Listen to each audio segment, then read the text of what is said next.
नमस्कार. पहिली गोष्ट तर असं नगराध्यक्षांच्या गैरहजेरीमध्ये कोणी जाऊन बसलं याचा अर्थ तो नगराध्यक्षाचा चार्ज मिळाला असं नसतं. त्याला प्रोसिजर असते, नियम असतात आणि ज्या नियमानुसार त्यांना नगराध्यक्षांनी चार्ज दिला पाहिजे तो चार्ज काही दिलेला नाही. आज नगराध्यक्ष आपले जे आहेत ते औरंगाबादला गेले होते, गेले आहे अजून. तर ते औरंगाबादला असल्यामुळे यांनी यांच्या मर्जीने गेले. यांना कोणीही कोणताही लेखी चार्ज दिलेला नाही.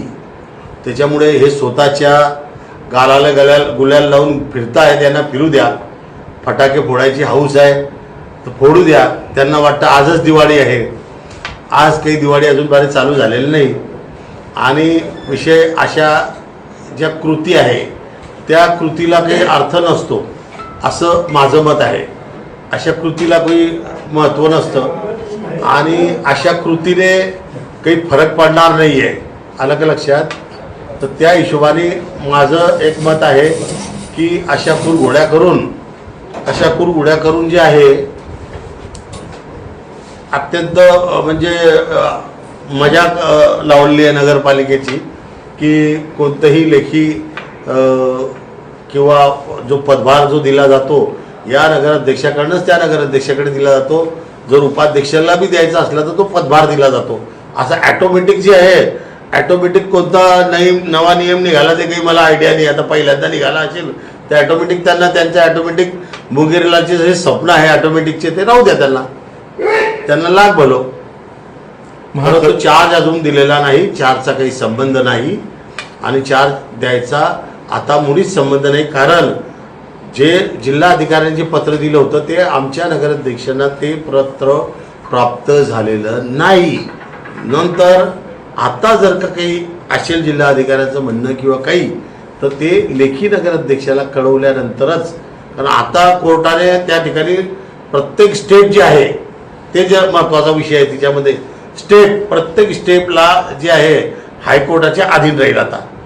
म्हणून आता चार्ज जरी द्यायचा असला नवीन तरी स्टेप त्याला हायकोर्टाच्या अधीन देता येईल. तर तो पुढे देता येईल जेव्हा वेळ पडेल तेव्हा. कोर्टाच्या निर्णयापर्यंत यांना चार्ज भेटू शकत नाही. जर तो चार्ज द्यायचा असेल तर तो एखाद्या अधिकाऱ्याकडे जाऊ शकतो असं माझं मत आहे. नगरसेवक जो आहे तो पदाधिकारी जो आहे तो विषय नसतोच. नगराध्यक्ष जोपर्यंत माजी नगराध्यक्ष तुम्ही म्हणाल तर तेव्हा ते चार्ज देतील जर माझी असले तर. पण आता कोर्टाची स्टेप वेगळी आहे.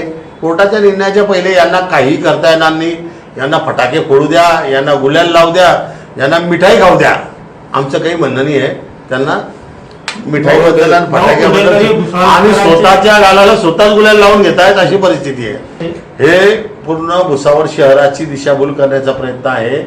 मी हे दिशाभूल जी आहे हे जनतेने याला बळी पडू नये आणि सर्व प्रिंट मीडियाला सुद्धा विनंती आहे की हे असे धंदे करत राहतील. यांना करू द्या. आता 5 वर्ष यांना हेच करायचं आहे. याच्या व्यतिरिक्त यांना दुसरं काम नाही. आम्ही आमचं काम चालू ठेवू. आम्ही कोणाची चिंता करणार नाही. कोण काय 7 नगरसेवकांचं डिस्क्वालिफिकेशन आज दाखल झालं आहे. त्यामध्ये नाव सांगतो मी आपल्याला. हे जे नावं आहे या सांगा. तक्रार जी दाखल केली आहे ते सौ पुष्पा कैलाश चौधरी यांनी या 7 लोकांबद्दल तक्रार केलेली आहे की यांना डिस्क्वालिफाय करण्यात यावं. त्याचं कारण जे आहे 7 आहे. त्याचं कारण जे आहे त्याचे कारण मेन महत्त्वाचं जे आहे की हे जे जिल्हा अधिकारी यांच्याकडे 7 लोक जे चार्ज मागायला गेले होते ते हाफ तिकीट होते आणि हाफ तिकीट जे काही असतील त्यांना नगरपालिकेच्या कोणत्याही कारभारात ढवळाढवळ करता येत नाही. ते नियमाने डिस्क्वालिफाय होतात. आणि याला साक्षीदारसुद्धा जे आहे ते जिल्हाधिकारीच आहेत. कारण पत्र ते जिल्हाधिकाऱ्यांनाच देत आहेत. तर त्या संदर्भात तक्रार केलेली आहे आणि CCTV फुटेज बी दिला आहे आणि फोटो बी दिले आहेत, सर्व दिले आहेत. तर त्यामध्ये पहिलं नाव आहे सौ प्राची उदय पाटील.